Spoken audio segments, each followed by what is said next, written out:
Magandang umaga po mga ka-season bro.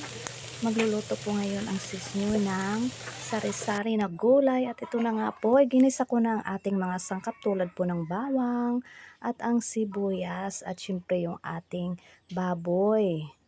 Pinamantika ko na po ito kanina kasi mataba po siya. Ayan. At syempre ilalagay ko na po ang ating siling makopa. Pandagdag ano po yan, pandagdag linamnam, dagdag lasa sa ating gulay. Ayan, at ito na po ang ating gulay na sari-sari. Halu-haluin lang po natin mga kasisan bro, para po yung ating mga sangkap na ginisa ay maihalo ng maayos dito sa ating gulay. O diba? At syempre, hindi po mawawala sa akin ang oyster sauce dahil ito po ang nagpapasarap talaga sa ating gulay mga kasisan bro.